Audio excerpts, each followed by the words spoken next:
Hello students, मैं गुंजन, आप लोगों की इंग्लिश टीचर। हम लोगों ने जो लास्ट वीडियो में देखा था वो हमने कम्युनिकेशन क्या होता है ये समझने की कोशिश की थी। ये हमारी लास्ट स्लाइड थी, कुछ डेफिनेशंस हम लोगों ने पढ़ी थी कम्युनिकेशन के लिए। ठीक है, आज हम आगे का शुरू करते हैं। नेक्स्ट टॉपिक है हमारा the cycle of communication. Communication की साइकिल क्या है, यानी कि कम्युनिकेशन किस तरह से काम करता है।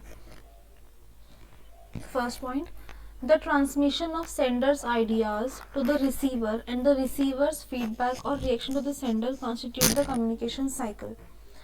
कम्युनिकेशन की साइकिल किस तरह से बनती है कि जो सेंडर है, यानी कि जो बात बताना चाह रहा है, वो अपना आइडिया ट्रांसमिट करे रिसीवर को, यानी कि जिसको बात बतानी है वो रिसीवर है, जो बात बता रहा है वो सेंडर है।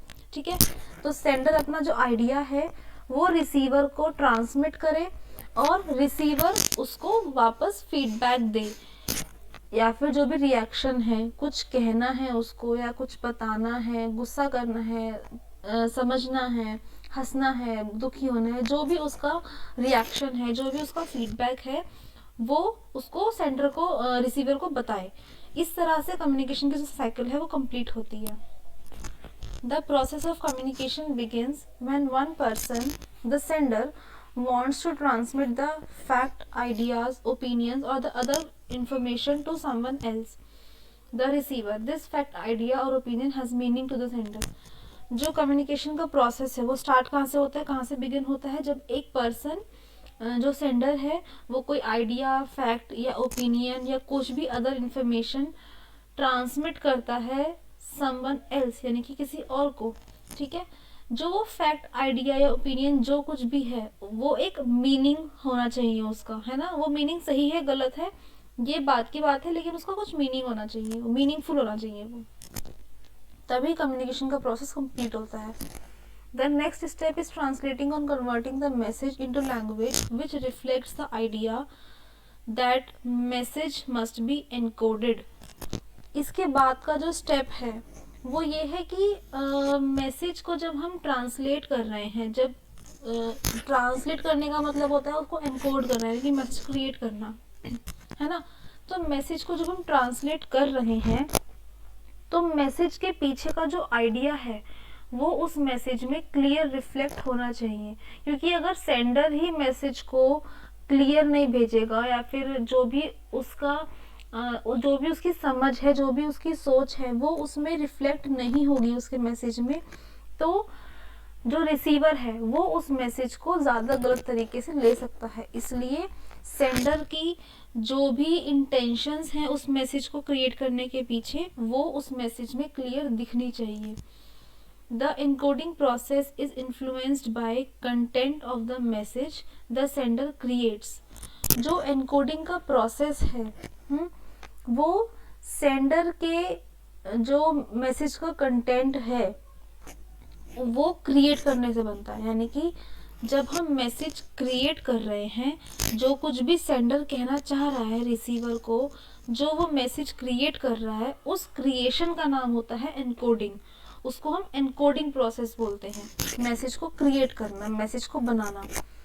After the message has been encoded, एक बार जब मैसेज बन जाता है, it is transmitted through the appropriate channel और मीडियम। उसके बाद ये मैसेज कोई भी एक जो अप्रोप्रिएट कंपनी के अंदर या कंपनी के बाहर जो भी चैनल है या फिर जो मीडियम है जिनके थ्रू वो मैसेज पहुंचाना चाह रहे हैं उसका सिलेक्शन होता है। ठीक है, common channels in organisation include, organisation में जो भी कॉमन चैनल्स होते हैं जिनके थ्रू मैसेज जाता है या फिर जो मीडियम होते हैं कॉमन मीडियम, वो कौन कौन से हैं। कोई मीटिंग, यानी कि एक जो हमारा बॉस है उसने मीटिंग रख ली, मीटिंग के थ्रू वो अपना मैसेज एम्प्लॉयर्स को कन्वे कर रहा है। रिपोर्ट, किसी रिपोर्ट के थ्रू अपना जो मैसेज है वो एम्प्लॉयर्स को कन्वे कर दिया, या मेमोरेंडम्स निकाल दिए, या लेटर इशू कर दिया, उसके थ्रू वो मैसेज कन्वे कर रहे हैं। टेलीफोन्स के थ्रू मैसेज कन्वे होते हैं, कॉल्स के थ्रू मैसेज कन्वे होते हैं। तो ये ऑर्गेनाइजेशन के कुछ कॉमन चैनल्स हैं जिनके थ्रू वो मैसेज अपने कन्वे करते हैं। ठीक है, आपस में अगर दो एम्प्लॉयज़ आपस में बात कर रहे हैं तो मे बी वो कॉल का यूज़ कर सके, है ना, या फिर वो मैसेज का यूज़ कर सकते हैं। अगर एम्प्लॉयर एम्प्लॉय को कुछ मैसेज देना चाह रहा है तो वो मीटिंग शेड्यूल कर सकता है, मीटिंग के थ्रू वो अपने मैसेज को एम्प्लॉयज़ को बता सकते हैं। ठीक है। When the message is received it is decoded by the receiver.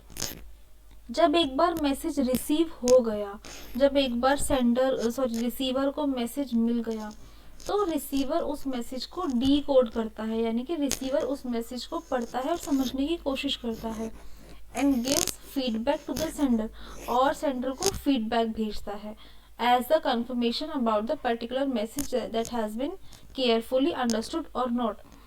जो फीडबैक वो दे रहा है वो इस बात की कंफर्मेशन है कि जो सेंडर ने मैसेज जिस तरह से उसको भेजा था, रिसीवर ने उसी तरह से उस मैसेज को समझा है।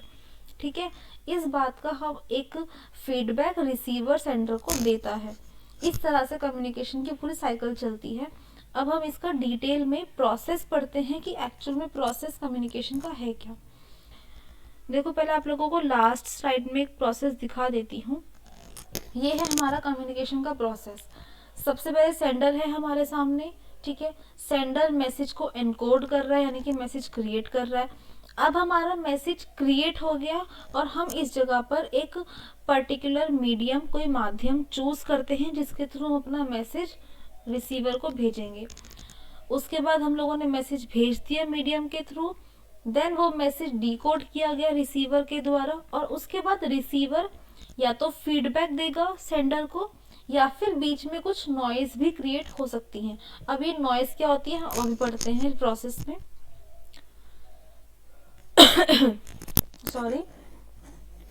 The process of communication involves the following elements. जो कम्युनिकेशन का प्रोसेस है वो इन एलिमेंट्स को इन्वॉल्व करता है। सबसे पहला है सेंडर और transmitter.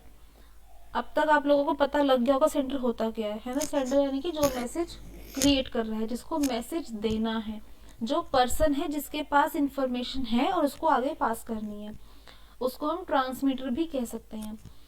The person who desire to convey the message is known as sender. जिस पर्सन की इच्छा है मैसेज कन्वे करना, उसको सेंडर कहते हैं। Sender indicates the message and the changes the behaviour of the receiver. Sender जो है मैसेज को इंडिकेट करता है, ठीक है, and the changes the behaviour of the receiver. जो भी रिसीवर का बिहेवियर होगा उसके अकॉर्डिंग उसमें चेंज करता है और अपना मैसेज क्रिएट करता है। Second point, message. It is a subject matter of any communication. It में involve any idea, fact, opinion और इंफॉर्मेशन। मैसेज जो है हमारा कंटेंट है ना। जो भी हमें इंफॉर्मेशन पास करनी है वो इंफॉर्मेशन हमारा मैसेज है। वो कोई फैक्ट भी हो सकता है, कोई आइडिया भी हो सकता है, कोई ओपिनियन भी हो सकता है, कोई इंफॉर्मेशन भी हो सकती है, वो कुछ भी हो सकता है। Then encoding. Encoding is putting the meaning of the message into appropriate words. Encoding का मतलब है कि उस मैसेज को हम अप्रोप्रिएट वर्ड्स में, या उसमें कुछ सिंबल्स ऐड करके, या कुछ जेस्चर्स ऐड करके, या किसी भी तरह का एक्सप्रेशन उसमें ऐड करके, जैसे कि हम लोग जब चैटिंग करते हैं तो उसमें हम स्माइलीज ऐड कर देते हैं, ठीक है। स्माइलीज बहुत तरह की होती हैं, तो इस तरह के कुछ भी एक्सप्रेशन ऐड करके मैसेज को क्रिएट करना और मैसेज को मीनिंगफुल बनाना। जिस इंटेंशन से आप वो मैसेज भेजना चाह रहे हो, वही इंटेंशन, वही आइडिया, वही रिफ्लेक्शन उस मैसेज में दिखाना, उसको बोलते हैं हम एनकोडिंग। फिर है communication channel. The sender has to select the channel of sending the information. Sender को चैनल सेलेक्ट करना होता है जिसके थ्रू वो इंफॉर्मेशन को सेंड करेगा। Communication channel is the media through which the message passes. Communication channel वो media का नाम है जिसके थ्रू हमारा जो मैसेज होगा वो आगे आगे पास होगा। It is the link that connects the sender and the receiver. ये वो लिंक है जो सेंडर और रिसीवर को कनेक्ट करता है। जैसे कि हमारे मोबाइल फोन्स हैं, मोबाइल फोन एक सुनता है एक सुनाता है ना। तो मोबाइल फोन उस सेंडर और रिसीवर को कनेक्ट कर रहा है आपस में, या चैटिंग है सेंडर को रिसीवर को कनेक्ट कर रही है आपस में, तो वो हमारे कम्युनिकेशन चैनल होते हैं। फिर आता है receiver. The person who receive the message is called receiver. जिस पर्सन को मैसेज मिला है वो रिसीवर है। और receiver is a person to whom the particular message is sent by the media, या फिर रिसीवर वो पर्सन है जिसको उस पर्टिकुलर मीडिया के द्वारा मैसेज मिला है. It is the receiver who receives and tries to understand the message. वो रिसीवर ही होता है जिसको मैसेज मिलता है और वो उसको समझने की कोशिश करता है. Then decoding. Decoding is the process of interpretation of an encoded message. Decoding का मतलब है कि जो मैसेज एनकोड किया गया है उसको उसी तरह से समझा जा सके उसको, यानी कि हम अब उसको समझने की कोशिश कर रहे हैं इस स्टेप पे. ठीक है. Into the understood stable meaning. जिस मीनिंग में वो मैसेज आया है उसी मीनिंग में उसको समझने का प्रोसेस, उसको हम डिकोडिंग बोलते हैं. Decoding helps the receiver to drive meaning from the message. Decoding की मदद से मैसेज में जो भी मीनिंग छुपा हुआ है उसको समझने की कोशिश करता है receiver. Then feedback. Communication is an exchange of process. हम सबको पता है कि कम्युनिकेशन जो है एक एक्सचेंज प्रोसेस है ना. अगर हम कुछ मैसेज देते हैं तो हम फीडबैक लेते भी हैं, तो ये एक एक्सचेंज प्रोसेस है.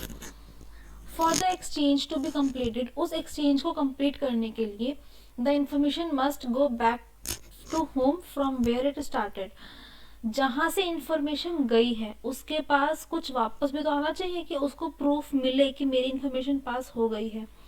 So that he she can know the reaction of the receiver, ताकि उसको रिसीवर का कुछ रिएक्शन मिल सके. The reaction of the response of the receiver is called feedback. जो उस रिस्पॉन्स का रिएक्शन है जो रिसीवर देगा उसी को हम फीडबैक बोलते हैं. लास्ट है इसमें आपका brain drain. In the whole process, इस पूरे प्रोसेस में there is a possibility of misunderstanding at any level is called brain drain. इस पूरे प्रोसेस में कहीं ना कहीं कुछ पॉसिबिलिटी है कि कोई गलतफहमी पैदा हो सकती है किसी भी लेवल पे, चाहे वो मैसेज भेजते हुए, चाहे वो मीडियम में, चाहे वो मैसेज रिसीव करते हुए, किसी भी लेवल पे चांसेस हैं कि कुछ ना कुछ गलतफहमी क्रिएट हो सकती है. उसको बोलते हैं ब्रेन ड्रेन. ब्रेन ड्रेन को हम नॉइस भी बोलते हैं, जो हमने इसके बाद ये देखो हमने यहाँ पर प्रोसेस में देखा था ना कि नॉइस लिखा हुआ है नीचे ऑरेंज कलर में, तो ब्रेन ड्रेन को हम नॉइस भी कह सकते हैं. It may arise on sender side if they do not choose accurate medium for the delivery of message. Sender की तरफ से भी ये अराइज हो सकता है, ये पैदा हो सकता है अगर उसने ठीक सा मीडियम नहीं चूज किया. ठीक है. जैसे कि फॉर एन एग्जाम्पल कोई ऑर्गेनाइजेशन है वो सेल हो रही है ना, कोई और कंपनी खरीद रही है उसको. अब तरीका ये है कि जो एम्प्लॉयर है, जो बॉस है, वो एक मीटिंग बन रखे ताकि उस मीटिंग में सभी एम्प्लॉयज़ को समझा सके कि कंपनी के साथ में हुआ क्या है. लेकिन वहीं अगर वो एक नोटिस जारी कर देगा सबको बताने के लिए कि मीटिंग बिक गई है, तो वो एम्प्लॉयज़ के मन में एक शक पैदा करती है कि एकदम से ये क्या हो गया. वहीं अगर वो एक मीटिंग रखता है, प्रॉपर शेड्यूल करता है बताने के लिए, समझाने के लिए, तो एम्प्लॉयज़ ज़्यादा अच्छे से बात समझ पाएंगे, ज़्यादा अच्छे से साथ दे पाएंगे उस चीज़ में. ठीक है.